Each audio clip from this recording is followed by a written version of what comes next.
রিনার দিদার আত্মার শান্তি কামনা করি। উনি যেখানেই থাকুন সুস্থ থাকুন এবং ভালো থাকুন। উনি ইহলোক ছেড়ে পরলোক গমন করেছেন কালকে, যেটা কিনা আমরা রিনার কমিউনিটি পোস্টের মাধ্যমে জানতে পারি।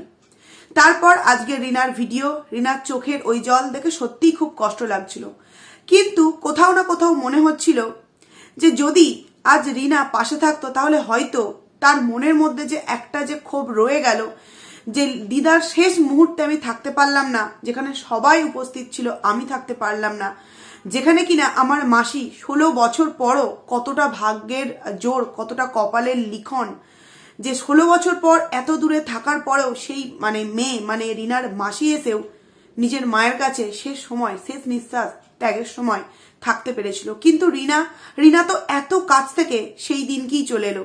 তাহলে একটু যদি তাড়াহুড়োটা কম করে একটু যদি দুদিন ওই বাড়িতে থাকতো, তাহলে হয়তো রিনারও এই সৌভাগ্যটা হতো দিদার পাশে থেকে লাস্ট জল বা লাস্ট দুধ আমরা যেটাই মুখে দিই, যারা প্রায় মৃতপ্রায় হয়ে যায়, সেই মুহূর্তে আমরা এই নিয়মটা করি, তাতে অনেক আনন্দ লাগে। যে না, আনন্দ বলতে এখানে আমি ওই আনন্দের কথা বলছি না, যে না দিতে পেরেছি আমি, এইটা যে একটা আমাদের মনের মধ্যে খুশি হয়, তো সেটা হয়তো সেই কপালটা হয়তো এই রিনা করতে পারত।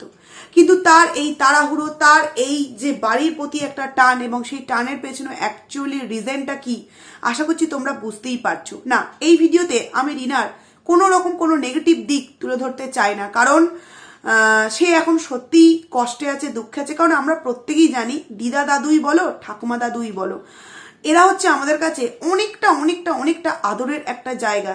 যেই আদরটা, যেই ভালোবাসাটা কোনো না কোনো সময় বাবা মার কাছে একটু হলেও মারধরের মধ্য দিয়ে যেতে হয়, যে না তোকে এটা দেবো না, তোকে ওটা কিনে দেবো না, বড় হো দেবো, সেইখানে কিন্তু কোনো জায়গায় কোনো বাড়িতে দিদা দাদু পূরণ করে, তো কোনো বাড়িতে ঠাকুমা দাদু পূরণ করে। তো তারা যখন আমাদের ছেড়ে চলে যায়, সত্যিই আমরা অনেকটা নিজেদেরকে একা বলে মনে করি, অনেকটা আমাদের কষ্ট হয়। কিন্তু বন্ধুরা, একটা কথা তোমরা ভেবে দেখো, যেইখানে রিনা জানতো যে বাড়িতে তো আমার বাবা আছে, দাদা যথারীতি কাজে বেরিয়ে গেছে, আমার বাড়িতে কাজ বলতে কি কিন্তু সেরকম কোনো কাজ নেই, তাহলে আমি যদি এখানে থাকি দেখি না। আর সব থেকে বড় কথা ভাবো, মাসি এসছে 16 বছর পর না 15 বছর পর, সেই মাসির সাথেও তার কি কোনো রকম কথাবার্তা আলাপ আলোচনা কিছুই ছিল না, নাকি মামার বাড়িতে রিনাকে সেইভাবে পছন্দই করতো না, এবং সেই কারণে একটা মানুষকে যদি বারংবার ইগনোর করে, তো সে কি তখন মনে করবে যে না, এই বাড়িতে থাকার থেকে আমার বাড়ি যাওয়াই ভালো, যাকে আমি দেখতে এসেছিলাম তাকে আমার দেখা হয়ে গেছে, তার সাথে আমার কথা বলা হয়ে গেছে, এবার মনে হয় আমার বাড়ি ফিরে যাওয়াটাই সব থেকে ভালো হবে। নাহলে আমরা যখন মাসি বা পিসি এদের সাথে যখন বিয়ে হয়নি তখন তো মাসে মাসেই যাতায়াত ছিল মাসি পিসিদের সাথে, কিন্তু বিয়ে হয়ে যাওয়ার পর যখন অনেক দিন পর, প্রায় হয়তো 1-1.5 বছর পর দেখা হলো, কারণ যে যার সংসারে ব্যস্ত থাকে, তখনই মনে হয় যে না, একটা দিন অন্তত তাদের সাথে আমাকে কাটাতেই হবে। সেখানে রিনার দিদা অসুস্থ, মাসি 15-16 বছর পর এসছে, তার সাথে কোনো রকম কোনো গল্প আলাপ আলোচনা, যাকে কিনা আনতে গেল, তার সাথে সেরকম কোনো কিছু মুহূর্ত আমরা ভিডিওতে দেখতেই পেলাম না। তাদের মাসির সাথে যে একটা রিনার যে বন্ডিং, ভালোবাসা, এই জিনিসগুলো যেটা ওরা ওদের বাড়ির মধ্যে দেখায়, যে একটা মা মেয়ে বাবার সাথে বা দাদা বৌদির সাথে যে বন্ডিংটা হাসি মজা আনন্দের মধ্য দিয়ে দেখায়, সেটা কিন্তু ওই মামার বাড়িতে আমরা একটুও দেখতে পাইনি। নর্মাল একটা ব্লগ সেরকমই দেখতে পেয়েছি।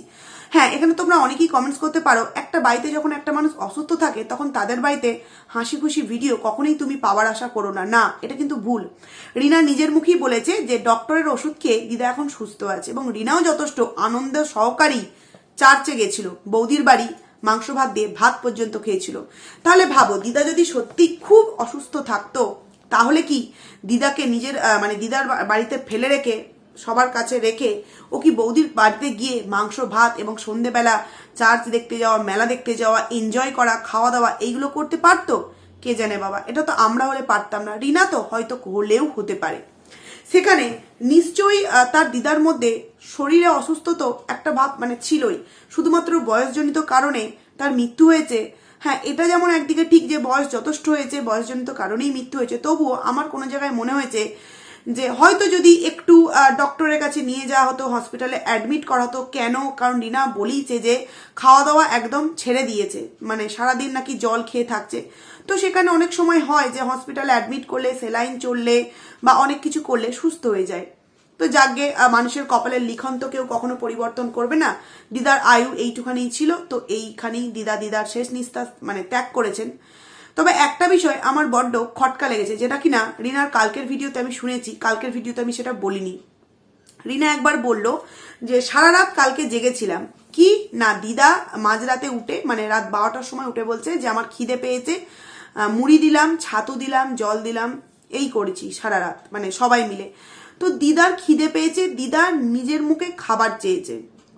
এটা কেমন একটু অদ্ভুত লাগলো। একটা মানুষ অসুস্থ, সেই মানুষটা খেতে চাইছে না, তা বলে কি তাকে খাওয়ানোও হয়নি?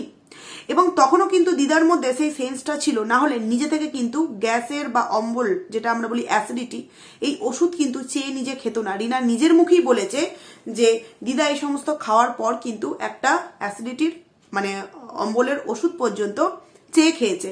মামা বলেছিল বা মামা না দাদা বলছিল যে কালকে সকালে দেবো, দিদা বলেছে না আমাকে এক্ষুনি দে। মানে সে বুঝতে পারছিল যে আমার পেটের খিদাটা তো আছে, আমি সেই খিদাটা কিসের জন্য খাচ্ছি না, আমার শরীরে কষ্ট হচ্ছে। কিন্তু যখন প্রচন্ড খিদা পেয়েছিল তখন সে নিজে খাবারটা চেয়ে খেয়েছিল।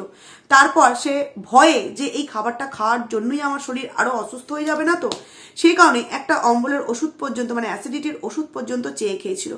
তো আমার প্রশ্ন হলো, বাড়িতে এতগুলো মানুষ থাকা সত্ত্বেও কখন সেই মানুষটার খিদে পাচ্ছে, কখন সেই মানুষটার খিদে পাচ্ছে না, এইটাকে গুরুত্ব না দিয়ে যদি তারা তাদের টাইম অনুযায়ী তার দেখভালটা ঠিকভাবে করতো, যে না এই টাইমটা দিদাকে খাওয়াতেই হবে, একটু মিছরির জলই বলো, একটু নুনচিনির জলই বলো, একটু শুকনো মুড়িই বলো বা একটা বিস্কিটই বলো, এই টাইমগুলো খাইয়ে খাইয়ে কিন্তু দিদাকে ওষুধ খাওয়াতে হবে। কারণ খালি পেটে ওষুধ তুমি যতই খাও কাজে লাগবে না। ওই জায়গাটায় কিন্তু আমার একটু, বলবো না যে তাদের গাফিলতি বা তাদের অন্য কিছু না, ওই যে বারবার বলছি কপালের লিখন কেউ খণ্ডাতে পারে না। দিদার এই অবধি আয় ছিল, তো তিনি এই অবধি আমাদের মধ্যে ছিলেন। কিন্তু তবুও যেন কোথাও মনে হলো যে এই জায়গাটা যদি একটু তারা গুরুত্ব দিত, তাহলে হয়তো রিনার মধ্য দিয়ে বলা কথা যে দিদা আস্তে আস্তে সুস্থ হয়ে উঠছিল সমস্ত মেয়েদের দেখে, মানে মনের জোরটা পেয়েছিল, কিন্তু ভেতর থেকে যে একটা মানে কি বলবো ভেতরের যে একটা শক্তি, সেইটা হয়তো খাবার ছাড়া কেউই জোগাতে পারে না।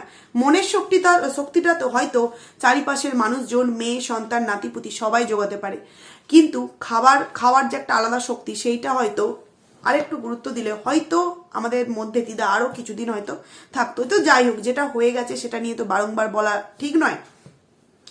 আর একটা কথা আমি যেটা বলতে চাইছি, যে রিনা চেষ্টা করলেই কিন্তু পারতো দিদার পাশে থাকতে, কিন্তু সে থাকলো না। তার কারণটা কি? সে তো আমাদের সামনে অনেক কিছুর মানে আমরা প্রশ্ন করলে তার ক্লারিফিকেশন সমেত সে তার ভিডিও টাইটেল থাম্বনেলে দিয়ে আমাদের সামনে ভিডিও দেয়। তাহলে এই কারণটা কি আমাদের সামনে বলবে বন্ধুরা? না, কখনোই কিন্তু সে বলবে না, কারণ সে জানে যে সে অ্যাকচুয়ালি কি কারণে তাড়াহুড়ো করে চলে এসেছিল। ভাবতেও অবাক লাগে, মামার বাড়িতে দিদা অসুস্থ, বৌদির বাড়ি গিয়ে চিকেন দিয়ে ভাত খেলো, বিকালে মেলা দেখতে গেল, বাড়িতে বাবা দেখো যত যাই হোক রিনার দাদু তো রিনার বাবার শ্বশুর মশাই, সেখানে শ্বশুর মশাই অসুস্থ, তিনি একটিবারও দেখতে গেলেন না। কিরকম সম্পর্ক শ্বশুর বাড়ির সাথে মানে বাপের বাড়ির রিনার মায়ের বাপের বাড়ির সাথে রিনার মায়ের শ্বশুর বাড়ি মানে রিনাদের বাড়ি কিরকম সম্পর্ক? রিনা তো তবুও লাশ দেখা দেখতে পেল, কিন্তু রিনার বাবা সেও তো একবার গেলে পারতো তার মায়ের সাথে, তার দাদার সাথে এবং রিনার সাথে, যে না এরকম যেহেতু শরীরের কন্ডিশন আমারও হয়তো একবার যাওয়া উচিত। রিনার বাবারও যেমন মা দূরে থাকে, তেমনি কাছেও যে মাটা থাকে, তার শেষ মুহূর্তে তার কি একবার যাওয়াটা উচিত ছিল কিনা বন্ধুরা? গেল কখন? যখন মানে তিনি শেষ নিঃশ্বাস ত্যাগ করে ফেলেছেন, সেই খবরটা শুনে গেছেন। এই জায়গায় এই যারা কমেন্ট করো বন্ডিং বন্ডিং বন্ডিং, দুটো পরিবারের মধ্যে খুব বন্ডিং, তো অ্যাকচুয়ালি যদি সত্যি বন্ডিংটা ক্যামেরাতে দেখাবার জন্য না হয় যদি অরিজিনালি সত্য হতো, তাহলে এই বন্ডিং ফ্যামিলিতে যিনি কিনা হেড, সেই হেড এত কিছু সুন্দরভাবে মেনটেন করছেন, মেয়েকে সমস্ত দিককে রক্ষা করে বাড়িতে রেখেছেন, তাহলে সেই হেড কি এই জিনিসটা করতেন না, এই কর্তব্যটা করতেন না যে আমার শাশুড়ি মা অসুস্থ, আমার এই সময় গিয়ে তার পাশে একটিবারও দাঁড়ানো উচিত বা তাকে একটুখানি দেখে আসা উচিত? এই কর্তব্যটা কি ওই বাড়ির হেড মানে পালন করতো না? তাহলে ভাবো শ্বশুর বাড়ির সাথে রিনার মানে মামার বাড়ির সাথে তার বাবা মার মানে বাবার সম্পর্কটা ঠিক কিরকম, তোমরা একবার জাস্ট ভেবে দেখো, তারপর বলো বন্ডিং বন্ডিং বন্ডিং। তো যাই হোক, তো দিদার ক্ষেত্রে আমি যে কথাটা বলতে চাইছি, দেখো যথেষ্ট বয়স হয়েছিল, বয়স জনিত কারণে মারা গেছেন। এই দিক থেকে তো খুব উনি ভাগ্য করেছেন যে অনেক সময় দেখবেন অনেক মানে কি বলবো, এরকম অবস্থায় পড়ে থাকে মাসের পর মাস। মানে দেখো, মাসের পর মাস যখনই একটা মানুষ পড়ে থাকবে তার উপর অবহেলা অবচ্ছেদাটা বাড়তে থাকবে, নিজের প্রতি একটা তিক্ততা জন্মাতে থাকবে যে কেন আমি বেঁচে আছি। তো সেই জায়গা থেকে দিদা কিন্তু যে বলে না পড়লো আর মরলো, এরকম একটা বিষয় তো হয়েছে, সেই দিক থেকে তিনি খুব শান্তি পেয়েছেন। কাউকে কষ্টও দেননি যে আমার জন্য এই ছোটাছুটি করো, ওই ছোটাছুটি করো, সেই ছোটাছুটি করো। তিনি নিজের মতো করে তোমার মানে যাকে বলে একদম শান্ত মনে আমাদের ছেড়ে চলে গেছে পরলোক গমনে। সেখানে আমার তো এই কথাটা বারবার মনে হচ্ছে যে রিনা যদি তাড়াহুড়ো না করতো তাহলে হয়তো দিদার শেষ ইচ্ছা মানে সপরিবারকে দেখবে। না হলে সেই মানুষটা, ভাবো একবার, মেয়ে এলো, নাতনি গেল, নাতি গেল, মানে তার যে আপন জনেরা সবাই গেল, তারপর কিন্তু তিনি শেষ নিঃশ্বাস ত্যাগ করলেন। বাকি রয়ে গেল কে? জামাই। এবং কোনো জামাইকেই কিন্তু ওইখানে দেখতে পাইনি। শুধুমাত্র রিনার মুখ থেকে আমরা কি শুনতে পেয়েছিলাম, একটা পিসি এসছিল, কাছে বাড়ি বলে চলে গেছে, এই পিসিটাকে শুধু সিঙ্গেল আসতে দেখলাম। এবং রিনার তোমার বাবা পর্যন্তও যায়নি। মানে ওই বাড়ির জামাইদের সাথে কি মেয়েদের খুব একটা, মানে জামাইদের সাথে কি তোমার শ্বশুর বাড়ির খুব একটা ভালো সম্পর্ক নেই? সত্যি তোমরা একটু কমেন্টস করে জানিয়ে তো, নাকি কেউ এসেছিল আমার দেখতে মিস হয়ে গেছে, তোমরা প্লিজ এটা কমেন্টস করে জানিও, কারণ অনেক সময় তো মিস হয়ে যেতেও পারে, তাই না? তো তোমরা প্লিজ কমেন্টস করে জানিও। তো এই ভিডিওটাকে আর বেশি বড় করছি না, এটাই বলবো উনি যেখানেই থাকুন ওনার আত্মার শান্তি কামনা করি। আর রিনা একটু একটু নিজের প্রতি মানে কি বলবো একটা জিনিস রাখ, যে না, যে কাজটা আমি করতে গেছি সেই কাজটাকে আমাকে ফুলফিল করে তারপর অন্য একটা কাজে নামতে হবে। আজকে একটা কথা ভিডিও লাস্টে বলতে বাধ্য হচ্ছি, যখন কিনা সন্দীপদার দিদা মারা গিয়েছিল তখন এই দালাল সন্দীপদার দিদার মারা যাওয়াকে নিয়ে এই সন্দীপদার গায়ে অনেক রকম কলঙ্কের দাগ লাগিয়েছিল। দেখতে যায়নি, এই করেনি, ওই করেনি, সেই করেনি, ভিডিও করার জন্য নাকি, শুধুমাত্র কন্টেন্ট করার জন্য নাকি রিনার তোমার তার দিদার বাড়িতে গিয়েছিল, তাদের ভিডিওতে দেখিয়েছিল শুধুমাত্র কন্টেন্টের জন্য, ভিডিও না দিলেও পারতো। তো এইবার একটা জায়গা দেখার আছে যে রিনা কি করে। রিনার দিদা গত হয়েছেন সেইটাকে উদ্দেশ্য করেও তো একটা ভিডিও চোখের জল ফেলে, কারণ ওই যখন গত হয়েছে তখন শুনেছে, তখন কমিউনিটি পোস্ট দিয়েছে, তখনই ভিডিওটা বানিয়েছে। প্রথম 2 মিনিটের চোখের জল ঝরা, ওই অবধি ওর ফিলিংস ছিল, একটা মানুষ মারা গেছে তৎক্ষণাৎ শুনলে। তার পরের দিন মানে নেক্সট মর্নিংয়ে যে ভিডিওটা দেখলাম একদম পুরোপুরি বিপরীত। রাত্রের মানে চোখের জলের সাথে নেক্সট মর্নিংয়ে যে ভিডিওটা দেখলাম পুরোপুরি বিপরীত। কারণ কি, দিব্য একদম সবজি বাজার করলো, বললো যে মা তো ফল হবিষ্য খাবে, এবং ও একটা কথা বললো 4 দিনে কাজ হবে। তো 4 দিনে আমার মনে হয় না, 3 দিনে কাজ হয়, 3 দিনেই কাজটা হয়। তো আজকে 2 দিন মানে কালকে কাজ, ও হয়তো ভুল বললো কথাটা, তারপরে অনেকের অনেক রকম নিয়ম হতে পারে, তবে আমরা যেটা জানি 3 দিনেই কাজটা হয়। তো সেখানে নানা রকম সবজি টবজি নিয়ে ডাল বানালো, একটা ঘ্যাঁট বানালো, এবং এসছে তার বৌদির মা পর্যন্ত এসছে। তার মায়ের স্পন্ডালাইসিসের ব্যথা বলে বেয়ানকে এনে রেখেছেন। তো দেখো, এইখানে কিন্তু কোনো রকম কোনো কথাবার্তা কিছু হবে না। কিন্তু যদি সন্দীপদার মায়ের শরীর অসুস্থ থাকাকালীন যদি রিনার মা তাদের বাড়ি থেকে কিছু একটা করতো, তাহলে কিন্তু সেই নিয়ে অনেক কন্ট্রোভার্সি হয়ে যেত বন্ধুরা, বা সেই রকম কোনো যদি ভিডিও থেকেও থাকে সেগুলো নিয়েও কিন্তু কন্ট্রোভার্সি করা শুরু হয়ে যাবে। কিন্তু এদিকে দেখো, যে অ্যাকচুয়ালি কন্ট্রোভার্সিটা এই সমস্ত জিনিস নিয়ে করে, তার চোখে এই জিনিসগুলো পড়বেই না। সে হচ্ছে কি ওয়াইটির মোস্ট পপুলার দালাল। তো যাই হোক, রিনাকে বেশ ভিডিওতে চাঙ্গায় দেখলাম, এক সময় তার চোখের জল দেখলাম, যেটা দেখে সত্যিই খুব খারাপ লাগলো। আবার নেক্সট মর্নিংয়ে তার এই প্রাণোজ্জ্বল মানে একটা ভিডিও, সেটা দেখে একটু অদ্ভুত লাগলো, যে কি সুন্দর রান্না বান্না করে সবাই মিলে খাওয়ার আয়োজন করছে। মানে এটা যেন কিরকম একটু অদ্ভুত। সত্যিই না, তার মনে কারোর জন্য সেইভাবে কিন্তু মায়া দয়া নেই। ভাবো না, দিদা তার জন্য ওই 2-1 সেকেন্ড চোখের জল, তারপর যথেষ্ট ফ্রেশ মাইন্ডের লাগছে, ভিডিও কিন্তু কন্টিনিউ করছে। এর বেলায় কিন্তু কোনো রকম কোনো কথা এই দালাল বলবে না, যে মানে মরা মানুষটাকে নিয়েও কন্টেন্ট বানানো হচ্ছে, এবং সেখানে যাওয়া হচ্ছে শুধুমাত্র কন্টেন্ট বানাবার জন্য, যেটা কিনা স্পেশাল দীপ ভাই বলেছিল। তাহলে এইবার স্পেশাল দীপ ভাই কি রিনাকেও বলবে যে কন্টেন্ট বানাবার জন্য সে ভিডিও বানাচ্ছে, বা দালাল কি বলবে কন্টেন্ট বানাবার জন্য ভিডিও বানাচ্ছে? দেখাই যাক কি করে এরা, কারণ আজকে থেকে তো ভিডিও শুরু হয়ে গেছে।